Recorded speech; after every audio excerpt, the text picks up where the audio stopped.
नमस्कार, खबरों का पंचनामा देख रहे हैं आप। मैं हूं आपके साथ पूजा। हम लेकर आए हैं देश और दुनिया की 5 बड़ी खबरें, जिसमें चर्चा के लिए मेरे साथ स्टूडियो में मौजूद हैं कैपिटल टीवी के editor in chief doctor Manish Kumar. Doctor साहब, बहुत बहुत स्वागत है आपका। धन्यवाद। सबसे पहले नजर हेडलाइंस पर। कर्तव्य भवन देश का नया पावर सेंटर। पीएम मोदी ने आज कर्तव्य भवन 3 का किया उद्घाटन। देश के बड़े मंत्रालयों का बदल गया पता। चीन में एससीओ समिट में हिस्सा लेंगे पीएम मोदी, तो ट्रंप की टैरिफ वाली धमकियों के बीच पुतिन से मिलने मॉस्को पहुंचे अजित डोभाल। भारत की सख्त टिप्पणियों से डरे हैं डोनाल्ड ट्रंप। एसआईआर पर संसद में चर्चा से सरकार का इनकार। विपक्ष 11 अगस्त को हल्ला बोल मार्च के लिए तैयार। आज भी संसद के दोनों सदनों में मचा जबरदस्त बवाल। 7 अगस्त को इंडिया गठबंधन का महामंथन। राहुल गांधी के आवास पर डिनर मीटिंग में होगी चर्चा। कई बड़े चेहरों के डिनर में शामिल होने की खबर। पाकिस्तान के प्रधानमंत्री शहबाज को बड़ा टेंशन। इमरान खान की रिहाई के लिए पीटीआई का देशव्यापी विरोध प्रदर्शन। 500 से ज्यादा समर्थक हुए गिरफ्तार। खबरों की शुरुआत में सबसे पहले बात मोदी के नए पावर सेंटर की। प्रधानमंत्री नरेंद्र मोदी ने कर्तव्य पथ पर बने कर्तव्य भवन 3 का उद्घाटन कर दिया है। ये 2019 में शुरू हुई सेंट्रल विस्टा प्रोजेक्ट का हिस्सा है और कॉमन सेंट्रल सेक्रेटेरिएट की 10 में से पहली बिल्डिंग है। इसे दिल्ली के अलग अलग जगहों पर स्थित विभिन्न मंत्रालयों और विभागों को एक साथ लाकर उनके बीच बेहतर कोऑर्डिनेशन और कामों में तेजी लाने के लिए डिजाइन किया गया है। इसमें ग्राउंड फ्लोर सहित 7 फ्लोर है।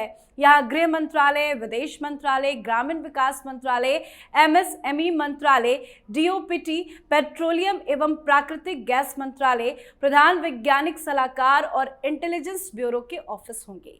कर्तव्य भवन में 24 कॉन्फ्रेंस रूम भी है। हर रूम 45 लोगों में के लिए फिट साबित होगा। यहाँ एक साथ 600 कारें खड़ी हो सकती है। कर्तव्य भवन 1 और 2 के भी जल्द ही उद्घाटन की उम्मीद है, जिससे सेंट्रल सेक्रेटेरिएट के पुराने भवनों से कई मंत्रालयों को स्थानांतरित किया जाएगा। ये कर्तव्य भवन 3 कितना इंपॉर्टेंट है, पावर सेंटर बन गया है अब। देखिए, ये भवन नहीं है, ये इतिहास है। जैसे अभी कोई राजपथ पे पहले जाया करता था जिसका नाम कर्तव्य पथ रखा गया, और लोग देखते थे पुराने पार्लियामेंट को, नॉर्थ ब्लॉक को, साउथ ब्लॉक को, और अनायास लोगों के मुंह से निकलता था ये अंग्रेज लोग ही बना के चले गए। हम लोगों पे इतनी कुवत नहीं है, काबिलियत नहीं है। प्रधानमंत्री मोदी जो भवनों का निर्माण कर रहे हैं, एक तो पैसा बच रहा है, करोड़ों करोड़ रुपए कांग्रेस की सरकारों ने किराए पे, बताइए, देश का मंत्रालय, सेंट्रल मिनिस्ट्रीज, वो किराए के मकान पे चल रहे थे, करोड़ों करोड़ रुपए दिया जा रहा था। इसी से तो ये पूरा लुटियन चल रहा था। प्रधानमंत्री मोदी ने इस विस्टा के जरिए एक उभरते हुए भारत का जो दफ्तर कैसा होना चाहिए, मंत्रालय कैसा होना चाहिए, और आने वाले कई सालों तक, कई दशकों तक ये बिल्डिंग प्रधानमंत्री मोदी की याद दिलाता रहेगा। लेकिन एक बात जो मेरे मन में है वो ये कि बहुत सारी बिल्डिंग्स बन रही हैं। ये कर्तव्य भवन 1, कर्तव्य भवन 2 मत कीजिए मोदी जी। ये कांग्रेस वाले आएंगे और कर देंगे राजीव गांधी भवन, इंदिरा गांधी भवन, फिर सारी चीजों पे किए किराए पे जो वो पानी फिर जाएगा। सावरकर भवन नाम रखिए, छत्रपति शिवाजी महाराज भवन नाम रखिए, राणा प्रताप के नाम से।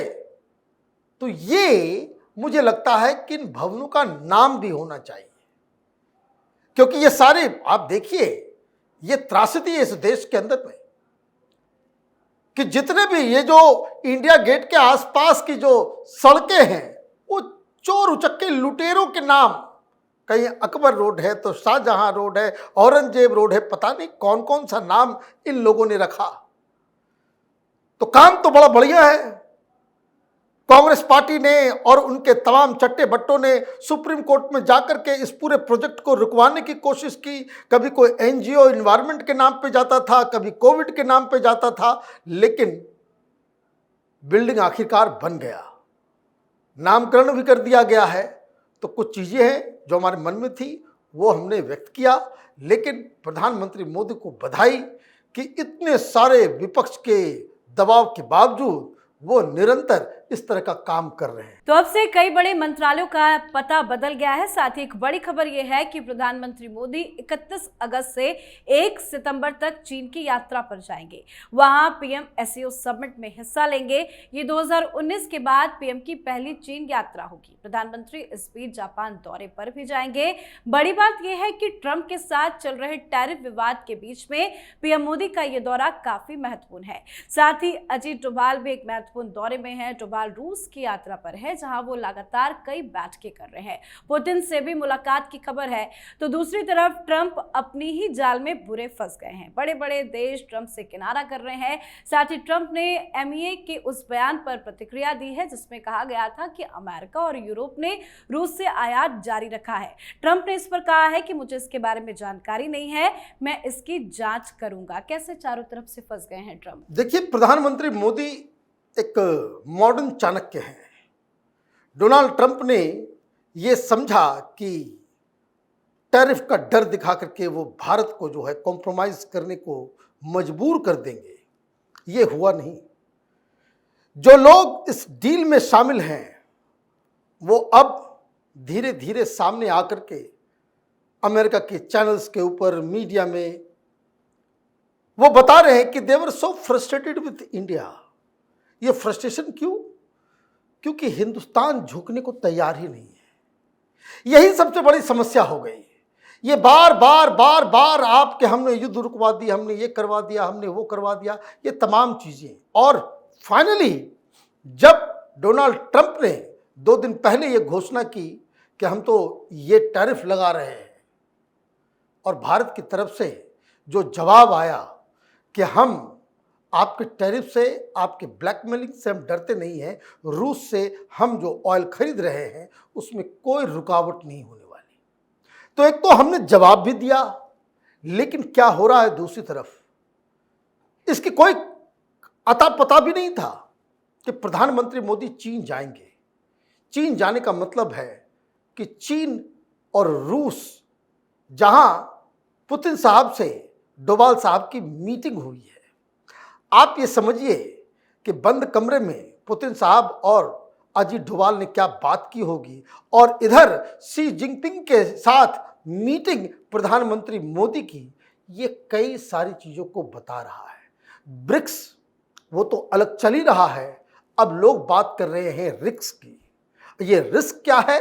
रसिया, इंडिया एंड चाइना, ये एक अपने आप में एक बड़ा इकोनॉमिक ब्लॉक बन सकता है। जो ये जो टैरिफ के ऊपर ट्रंप का जो टैंट्रम चल रहा है उसका सही जवाब प्रधानमंत्री मोदी निकाल रहे हैं, इसलिए ट्रंप साहब बौखलाए हुए हैं। जी, चलिए बढ़ते हैं आगे। बिहार में एसआईआर को लेकर संसद में जोरदार सियासी टकराव जारी है। केंद्र सरकार ने साफ कहा है कि यह मामला सुप्रीम कोर्ट में विचाराधीन है, इसीलिए लोकसभा में इस पर चर्चा नहीं हो सकती। लेकिन विपक्ष इसे लोकतंत्र से खिलवाड़ बता रहा है और 11 अगस्त को संसद से चुनाव आयोग तक मार्च का ऐलान कर चुका है। आज लोकसभा में कांग्रेस समेत विपक्षी दलों ने इस मुद्दे पर भी जोरदार हंगामा किया। इसके जवाब में संसदीय कार्य मंत्री किरण रिजिजू ने कहा कि एसआईआर का मामला कोर्ट में है, इसलिए नियमों के तहत इस पर सदन में चर्चा संभव नहीं है। सरकार ये साफ कह चुकी है कि चर्चा एसआईआर को लेकर सदन में नहीं हो सकती। विपक्ष क्यों नहीं मान रहा है? देखिए, इलेक्शन कमीशन ने कल एक बार और इन लोगों को आईना दिखाया। जी हाँ। भाई, आप प्रोटेस्ट कर रहे हो कि वहां बहुत गड़बड़ियां हो रही हैं। अच्छा, गड़बड़ियां हो रही है तो आप उसका निवारण तो पहले करो। निवारण के लिए 1 महीने का समय दिया हुआ है, अभी तक आपने कोई कंप्लेन तक नहीं किया। भाई, प्रोटेस्ट जायज तब होता जब एसआईआर के प्रोसेस में गड़बड़ियां बहुत ही मास स्केल में, इक्का दुक्का एग्जाम्पल निकलेगा, करोड़ों लोगों का नाम लिखा जा रहा है, चीजें बदली जा रही है, करने वाले लोग वहीं आसपास के लोग होते हैं, लोकल टीचर होते हैं, बीएलओज होते हैं, तो उसमें इक्का दुक्का गड़बड़ी तो समझ में आती है, वो होगा है, उसको करेक्ट भी किया जाना चाहिए। लेकिन जो आप कह रहे हो कि मास स्केल में कुछ गड़बड़ हो रहा है, तो इसका तो आपको पहली चीज सबूत देना होगा। सबूत देने के साथ साथ जहां से इसका निवारण किया जा सकता है उसके सामने आपको जाकर के अपना कंप्लेन, अपनी फरियाद सुनानी होगी। आप ये दोनों ही काम नहीं कर रहे हैं। आपके पास कोई सबूत नहीं है, कहीं से आप ये नहीं साबित कर पा रहे कि उसमें गड़बड़ियां हो रही है। एक शख्स ने कोशिश भी की, वो उल्टा उसके ऊपर एफआईआर हो गया। आप देखिए, तेजस्वी यादव ने कह दिया कि हमारा नाम कट गया, ये मेरा इपिक नंबर है, अब नहीं है, तो उसमें भी वो फंस गए। तो ये जो आप बिना सिर पैर के अगर आप प्रोटेस्ट करेंगे और पार्लियामेंट के ऊपर में डिस्कशन करना चाहते हैं, तो आपको तो पहले सुप्रीम कोर्ट ने आपका दरवाजा आप लोगों ने खटखटाया, तो वहां जब तक फाइनल रिजल्ट नहीं आता है तब तक तो उसकी सुनवाई नहीं हो सकती। तो एक नियम रिव्यू साहब ने बताया कि वंस अ मैटर इज सब जुडिस, सुप्रीम कोर्ट में कोई मामला चल रहा है, उस पर कानून के मुताबिक पार्लियामेंट के अंदर डिस्कशन नहीं हो सकता। 1 नंबर 2, आप ऐसी संस्था, ऐसे व्यक्ति के लेकर के आप वहां पे बहस नहीं कर सकते हैं जो खुद को जवाब देने के लिए पार्लियामेंट के अंदर मौजूद नहीं है। कौन से मंत्रालय की तरफ से जवाब दिया जाएगा? Election commission. आप इलेक्शन कमीशन को गालियां देने के लिए, क्योंकि जॉर्ज सोरोस कह रहा है कि हिंदुस्तान की डेमोक्रेसी को बर्बाद कर दो, बदनाम कर दो, तो आपका एजेंडा घातक है। बिहार में सब कुछ स्मूथली चल रहा है, जहां कंप्लेंट्स आ रहे हैं इलेक्शन कमीशन उसको देख रहा है, इसलिए बहुत ही खराब रुख विपक्ष का नजर आ रहा है। जी, तो विपक्ष एसआईआर को लेकर बवाल लगातार कर रहा है, तो वहीं कल का दिन यानी कि 7 अगस्त विपक्ष के लिए काफी महत्वपूर्ण है। विपक्षी दलों की गठबंधन इंडिया की बैठक 7 अगस्त को राहुल गांधी के आवास पर होने वाली है। डिनर पर विपक्ष के नेता जुटेंगे। उद्धव ठाकरे मुंबई से दिल्ली में डेरा डाले हुए हैं, तो वहीं विपक्ष के कई बड़े बड़े चेहरों के मीटिंग में शामिल होने की खबर है। साथ ही 7 अगस्त को ही राहुल सोनिया गांधी पर बड़ा फैसला आने वाला है। दरअसल दिल्ली की रेवेन्यू कोर्ट ने नेशनल हेराल्ड मामले में ईडी के आरोप पत्र पर संज्ञान लेने का फैसला जो टाला था, उस पर ही सुनवाई होनी है। तो वहीं 7 अगस्त को ही आईआरसीटीसी स्कैम केस में लालू यादव के खिलाफ आरोप तय करने पर कोर्ट का फैसला आना है। सर, कल का दिन बहुत इंपॉर्टेंट है, लगता है एक के बाद एक झटके लगेंगे।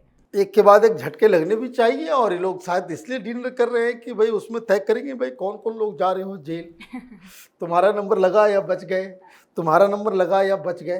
क्योंकि आप देखिए, इस इंडी गठबंधन में चाहे हेमंत सोरेन हो, चाहे ममता बनर्जी हो, चाहे अरविंद केजरीवाल हो, चाहे संजय राउत उद्धव ठाकरे की पार्टी के हों, चाहे वो सोनिया गांधी हो, राहुल गांधी हो, कांग्रेस पार्टी के और भी तमाम लीडर्स हो, इन सब के पीछे ईडी लगी हुई है। अब इन लोगों ने ये सोचा था कि हम पहले ऑपरेशन सिंदूर के ऊपर हंगामा करेंगे, तो उसमें तो मुंह की खानी पड़ गई, बड़ी बेइज्जती हुई, वो डिबेट हार गए, बुरी तरीके से उनको भागना पड़ गया राज्यसभा में कि भाई अब हम नहीं सुनेंगे। दूसरी तरफ आपने एसआईआर के ऊपर हंगामा किया, सुप्रीम कोर्ट तक गए, और मालूम चल रहा है कि वहां तो मामला सब कुछ सेटल्ड हो गया, कोई कंप्लेन नहीं है आपके पास। तो अब जो बाकी समय है, जो खबर आ रही है कि कोई बहुत बड़ा फैसला प्रधानमंत्री मोदी लेने वाले हैं, कुछ भयंकर होने वाला है, और उसके लिए सीआईएसएफ को भी पार्लियामेंट में लाया गया है, तो आखिर वो क्या चीज़ है, और अगर इस तरह की चीज़ें होती है तो फ्लोर मैनेजमेंट कैसे किया जाए, ये चिंता है। और इसलिए ये सारी डिनर डिप्लोमेसी और मिलना जुलना, उद्धव ठाकरे मुंबई से दिल्ली आ गए, दिल्ली में पता नहीं किससे मिलेंगे, 10 जनपद पे जाकर के फिर सैल्यूट मारेंगे, क्या करेंगे वो तो कल शाम तक खबर आएगी। लेकिन आपने बिल्कुल सही कहा कि कल का दिन इम्पॉर्टेंट नहीं है, कल का दिन बड़ा डेंजरस है। जी, अब बात आज की आखिरी खबर की। पाकिस्तान में इमरान खान को जेल से रिहा कराने के लिए आंदोलन शुरू हो गया है। इमरान खान को 2 साल पहले गिरफ्तार किया गया था। उनकी पत्नी बुशरा बीबी को भी जेल में डाला गया था। इस आंदोलन को रोकने के लिए आसिम मुनीर और शहबाज शरीफ ने पूरे इंतजाम किए हैं। पुलिस ने 500 से ज्यादा प्रदर्शनकारी कार्यकर्ताओं और समर्थकों को गिरफ्तार किया है। सड़कों पर उतरे ज्यादातर कार्यकर्ताओं को लाहौर से गिरफ्तार किया गया। गिरफ्तार कार्यकर्ताओं में सांसद भी शामिल बताए जा रहे हैं। सर, विरोध की तो शुरुआत हो गई है, लगातार धमकी दी जा रही थी, क्या अब पाकिस्तान का माहौल और बिगड़ेगा? देखिए, it is on the verge of collapse, और हिंदुस्तान को बहुत ही गार्डेड रहना पड़ेगा। आप देखिए वो टेररिस्ट का जो बेटा है, जो ISPR स्पोक्स पर्सन है, उसने आज आकर के एक बात कही कि अगर हिंदुस्तान ने हमला किया तो हम जवाबी कार्रवाई करेंगे। भाई इतने दिन से सोए हुए थे, ये क्यों? क्योंकि हमने वो मुशर्रफ का भी दौर देखा, जब मुशर्रफ इसी तरीके से बेनजीर भुट्टो के खिलाफ कार्रवाई कर रहे थे। इनफैक्ट उनको तो मरवा दिया, हत्या कर दी गई। लेकिन लोग इस तरीके से सड़कों पे नहीं आए। नवाज शरीफ के खिलाफ भी कार्रवाई हुई, देश छोड़ के भागना पड़ा, लेकिन लोग इस कदर सड़कों पे नहीं आए। आप ये समझिए कि in the recent memory Imran Khan की जो फैन फॉलोइंग है, इमरान खान की जो लोकप्रियता है, वो पिछले कई दशकों में किसी भी पॉलिटिकल लीडर के साथ इतनी जनता खड़ी कभी नहीं हुई। और उनको जेल में डाल दिया गया है, ये मुनीर ने डाला है। और मुनीर इधर उधर अमेरिका, पेंटागन, इन लोगों के साथ पता नहीं किस तरह के डर्टी डील्स करके वो वहां सत्ता पे बैठा हुआ है। तो अब देखिए जनता वहां पे बवाल काटेगी कि मेरे नेता को बाहर करो। अभी तो 500 लोग गिरफ्तार हुए हैं, ये 5000 जाएगा, 50,000 जाएगा, आगजनी होगी, लाठीचार्ज होगा। और ऐसे में चीजों को शांत करने के लिए मुनीर वही काम करेगा जो पहलगाम में उसने किया, कि आप कोई एक्सटर्नल थ्रेट इंडिया से युद्ध का जो है तो ये पाकिस्तान फिर करेगा। इसलिए मैंने कहा कि इमरान खान की रिहाई की बात हो रही है वहां पे, तो हिंदुस्तान को बिल्कुल सजग हो जाना चाहिए कि कोई भी इस तरह का दुस्साहस पाकिस्तान नहीं कर सके। अदरवाइज जो मुनीर है या शहबाज शरीफ है, ये अपनी कुर्सी बस युद्ध के आधार पे ही बचा सकते हैं। अदरवाइज लोगों का जो जमावड़ा हो रहा है, जो विरोध हो रहा है, इसको पाकिस्तान की सरकार और पाकिस्तान की मिलिट्री झेल नहीं पाएगी। जी, बहुत बहुत धन्यवाद सर समझाने के लिए। धन्यवाद। तो खबरों का पंचनामा में आज के लिए फिलहाल इतना ही। देश विदेश की बाकी खबरों और उनके सटीक एनालिसिस के लिए देखते रहिए कैपिटल टीवी। हमें लाइक कीजिए, शेयर कीजिए और कैपिटल टीवी को सब्सक्राइब कीजिए। नमस्कार।